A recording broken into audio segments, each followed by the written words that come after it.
आप सभी लोगों को मेरा नमस्कार। साथियों, हमने आज का जो वीडियो है ये हमने इस सब्जेक्ट पे बनाया है कि अगर कहीं पे कोई व्यक्ति किसी दूसरे व्यक्ति के घर में आग लगा देता है, उसकी गाड़ी को नुकसान पहुंचा देता है या फिर उसकी ऐसी किसी भी संपत्ति को नुकसान पहुंचा देता है जो किसी दूसरे व्यक्ति की है, और उस संपत्ति को इस आशय के साथ नुकसान पहुंचाता है कि जिसके सामने वाले व्यक्ति को नुकसान हो, और अगर उसका आशय नहीं भी है तो भी उसके ऐसा कृत्य करने से किसी दूसरे व्यक्ति को संपत्ति को किसी प्रकार से नुकसान होता है।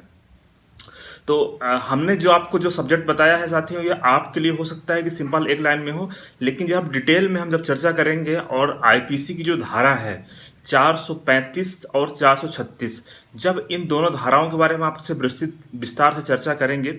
तो आपको इसके अलग अलग जो पॉइंट दिए गए हैं, जो बताए गए हैं हमारे इंडियन पिनल कोड की के सेक्शन 435 और 436 में, तो आपको समझ में आएगा कि किन किन कंडीशन में 435 के अंतर्गत अपराध दर्ज किया जाएगा और किस कंडीशन में धारा 436 के अंतर्गत अपराध दर्ज किया जाएगा, जहां की कोई दूसरा व्यक्ति आपकी किसी वस्तु को नुकसान पहुंचा रहा है या फिर जहां आप किसी जगह पर रह रहे हैं, आप उस चीज़ को उपयोग कर रहे हैं तो वहां पर उसको नुकसान पहुंचा रहा है। तो साथियों, आप वीडियो को लास्ट तक देखेंगे तो आपको जिन सवालों के जवाब मिलेंगे आज के वीडियो में, पहला ये कि अगर कोई व्यक्ति किसी भी दूसरे व्यक्ति की संपत्ति को नुकसान पहुंचाता है तो किस धारा के अंतर्गत अपराध दर्ज होगा और साथ में कितनी सजा होगी, और उसमें उस सजा को कितने साल तक बढ़ाया जा सकता है। दूसरा है कि अगर कोई किसी के निवास स्थान को नुकसान पहुंचाता है तो उस कंडीशन में कौन सी धारा के अंतर्गत अपराध दर्ज किया जाएगा और उस कंडीशन में कितनी सजा हो सकती है। इसके अलावा साथियों, कि अगर इस मामले में कोई आरोपी है और आप ये चाहते हैं कि उस आरोपी व्यक्ति को सजा मिले तो आपको किन किन बातों का ध्यान रखना चाहिए। और साथियों, अगर कोई निर्दोष व्यक्ति है, अगर वो आप चाहते हैं कि वो व्यक्ति इस मामले में बचे क्योंकि वो निर्दोष है, तो आप किस तरीके से अपना बचाव कर सकते हैं। ये जितने भी हमने आपको सवाल बताए हैं, आप वीडियो को लास्ट तक देखेंगे तो निश्चित रूप से आपको इन सारे सवालों की जानकारी आपको होगी। तो साथियों, शुरू करते हैं। सबसे पहले हम समझते हैं कि सेक्शन 435 और 436 में क्या बताया गया है हमारे आईपीसी में, जिसके अंतर्गत की इस तरह की कंडीशन में अपराध दर्ज किया जाता है। साथियों, आपने देखा होगा कि अक्सर कई बार इस तरह की घटनाएं होती हैं, जैसे मान लीजिए कि आप कहीं अपने घर में सो रहे हैं और रात के समय आपकी जो कोई बाइक है, फोर व्हीलर है, जो कहीं कोई बाहर खड़ी है, उसमें कोई दूसरा व्यक्ति आग लगा देता है। और जब आप सोकर उठते हैं या फिर आपको जब पता चलता है कि नहीं, किसी व्यक्ति ने आपकी गाड़ी में आग लगा दिया है, आपकी किसी संपत्ति को नुकसान पहुंचा दिया है। और अक्सर इस तरह की घटनाएं हमने गांव में देखी है कि जहां पे जब भी जो किसानों का जो खलिहान होता है, वहाँ पे अगर कोई फसल उन्होंने इकट्ठा करके रखी हुई है तो कई बार होता है कुछ उपद्रवी तत्व होते हैं, जो कई बार कुछ विरोधी लोग होते हैं जो उनकी संपत्ति को नुकसान पहुंचाने के लिए उनके खलिहान में रखी हुई जो भी कृषि से जुड़ी हुई जो भी चीज़ है उसको नुकसान पहुंचा देते हैं, उसमें आग लगा देते हैं। या फिर हो सकता है कि कई बार हमने देखा है कि कोई आपका जो घर है उसके चारों तरफ आपने जो एक बाउंड्री वॉल टाइप से उसका लकड़ी का बनाया है, उसमें कुछ लोग आग लगा देते हैं जिससे आपकी संपत्ति को नुकसान पहुंचे। तो इस तरह की घटनाओं में साथियों, आप जब भी पुलिस के पास जाएं तो आप देखेंगे कि पुलिस हमेशा 435 या फिर 436 के अंतर्गत अपराध दर्ज करती है। अब आप इस विशेष चीज़ को नोट कर लें कि किस कंडीशन में 435 के अंतर्गत अपराध दर्ज किया जाएगा और किस कंडीशन में धारा 436 के अंतर्गत अपराध दर्ज किया जाएगा, क्योंकि साथियों इन दोनों ही धाराओं में जो अलग जो सजा है वो अलग अलग बताई गई है हमारे कानून में। तो सबसे पहले हम समझते हैं धारा 435 में क्या बताया गया। आप स्क्रीन पे देखिएगा, इसे आपको डिटेल में समझाऊंगा। साथियों, जो जो धारा 435 बताया गया है हमारे आईपीसी में, 100 रुपए का या कृषि उपज की दशा में 10 रुपए का नुकसान कारित करने के आशय से अग्नि या विस्फोटक पदार्थ द्वारा रिष्टि। अब मान लीजिए, इसका एग्जाम्पल है कि मान लीजिए कि आपकी कोई संपत्ति है जिसकी कीमत 100 रुपए से ज़्यादा है और वो आपकी संपत्ति है और आपके घर के बाहर या फिर उसके मालिक आप हैं। अब कोई दूसरा व्यक्ति होता है, वो किसी विस्फोटक पदार्थ के द्वारा, किसी बम के द्वारा या फिर पेट्रोल जला करके या फिर किसी अन्य तरीके से उसमें आग लगा देता है जिससे आपकी संपत्ति को नुकसान पहुंचता है। तो उस कंडीशन में उस व्यक्ति के खिलाफ धारा 435 के अंतर्गत अपराध दर्ज किया जाता है। साथियों, इसी प्रकार से इसमें एक वर्ड और भी यूज किया गया है, अगर कोई व्यक्ति रिष्ट कारित करता है तो। अब यहाँ पे हमारे कानून में रिश्त की क्या परिभाषा है मैं आपको बताऊंगा आगे। पहले आप 435 और 436 को समझ लें। तो हमने आपको बताया 435 उस कंडीशन में दर्ज होगा जहां की कोई व्यक्ति आपकी संपत्ति को नुकसान पहुंचाता है, जैसे आपकी कार है, बाइक है, फिर कोई अन्य भी सामान जो आपके घर के बाहर है, फिर आपसे जुड़ा हुआ है। साथियों, इस कंडीशन में हमारे आईपीसी में जो सजा का प्रावधान है वो 7 साल तक की सजा का प्रावधान है। उस व्यक्ति को 7 साल तक की सजा दी जा सकती है और जुर्माने से भी उसे दंडित किया जा सकता है।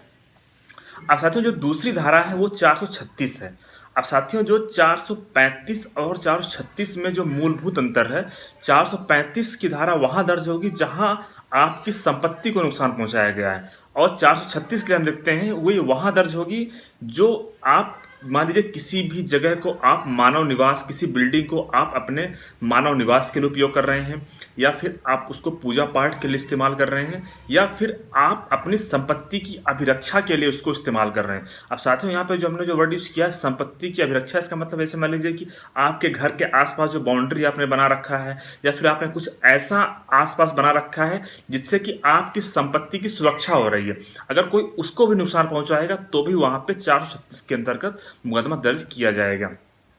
अब हम देखते हैं कि हमारे कानून में क्या बताया गया है, 436 की क्या डिफिनीशन लिखी गई है आईपीसी के अंतर्गत कि किस कंडीशन में 436 के अंतर्गत मुकदमा दर्ज किया जाएगा। तो साथियों, ये है गृह आदि को नष्ट करने के आशय से अग्नि या विस्फोटक पदार्थ द्वारा रिष्ट कारित करना। तो मुझे उम्मीद है, जैसा कि हमने आपको बताया, कि जहां कोई उस संपत्ति को नुकसान पहुंचा रहा है जिसमें कि आप रह रहे हैं। अब साथियों, मैं अभी एक केस देख रहा था, उस केस में कुछ ग्रामीण लोग हैं, कह सकते हैं कि वो गरीब लोग हैं, वो टपरी बना के रहते थे वहाँ पे, और टीने की टपरी थी, और साथ में साइड साइड में उन्होंने लकड़ी का उसको एक प्रकार से उसको कवर किया हुआ था। तो किसी व्यक्ति ने उनकी उस टपरी में आग लगा दी। तो साथियों, यहाँ पे जो टपरी जो इस्तेमाल की जा रही थी वो मानव जीवन के निवास के लिए उपयोग की जा रही थी। तो हो सकता है कि कोई अगर कोई बड़ा आदमी है तो हो सकता है कि इस तरह की जो टपरी है वो अमूमन हो सकता है उसकी संपत्ति की श्रेणी में है, लेकिन जहां आप देखेंगे कि यहाँ पे जो मैं केस देख रहा था, उस केस में उस टपरी में वो व्यक्ति, उसके परिवार वाले निवास कर रहे थे। तो पुलिस ने वहां पे जो मुकदमा दर्ज किया वो 436 के अंदर मुकदमा दर्ज किया। अब साथियों, इसमें जो सजा का प्रावधान है, इसमें उस व्यक्ति को आजीवन कारावास या फिर 10 साल तक की सजा दी जा सकती है। तो आप देख रहे होंगे कि 435 और 436 में जो सजा में जो अंतर है वो 435 में 7 साल तक की सजा का प्रावधान है, और 436 में आजीवन कारावास या फिर 10 साल तक की सजा का प्रावधान है। इस प्रकार से अगर आप समझ गए होंगे कि अगर कोई आपके रिहायशी जगह को नुकसान पहुंचा रहा है, कोई आपकी बिल्डिंग को नुकसान पहुंचा रहा है, कोई आपके पूजा स्थल को नुकसान पहुंचा रहा है, कोई आपके बाड़े को नुकसान पहुंचा रहा है, तो आप इस कंडीशन में 436 के अंतर्गत मुकदमा दर्ज करा सकते हैं। अब साथियों, हमने आपसे एक वर्ड यूज किया था, रिष्ट कारित किया। आप अगर आईपीसी पढ़ेंगे तो उसमें आपको एक वर्ड यूज किया जाएगा, अगर कोई रिष्ट कारित करता है तो। अब हम देखते हैं कि हमारे आईपीसी में ये जो रिष्ट वर्ड है इसका क्या बताया गया कि ये क्या है, और इसका ये किस कंडीशन में माना जाएगा कि कोई रिष्ट कारित करता है। साथियों, जो बताया गया हमारे आईपीसी में, किसी संपत्ति का नाश या किसी संपत्ति को या किसी संपत्ति में ऐसी कोई तब्दीली करता है जिससे उसका उपयोग कम हो जाए। तो इस प्रकार से आप समझ गए होंगे कि कोई भी व्यक्ति किसी भी संपत्ति का नाश करता है, मतलब उसको नुकसान पहुंचाता है, या फिर वह कोई ऐसा कृत्य करता है जिससे कि उसकी कीमत में कमी आ जाए। अब एग्जाम्पल के जरिए हम समझते हैं, जैसे मान लीजिए कि आपकी कोई अंगूठी है, कोई व्यक्ति, उसे पता है कि वो आपकी अंगूठी है और आपकी संपत्ति है वो, और ये जानते हुए भी वो व्यक्ति उस अंगूठी को नदी में फेंक देता है। अब यहाँ पे साथियों, उस व्यक्ति को जानकारी है कि वो अंगूठी आपकी है, इसके बावजूद भी वह उस अंगूठी को नदी में फेंक देता है। अब यहाँ पे उसने आपकी संपत्ति को नुकसान पहुंचाया है और उसने रिष्ट कारित किया। इस प्रकार से धारा 435 दर्ज होगी।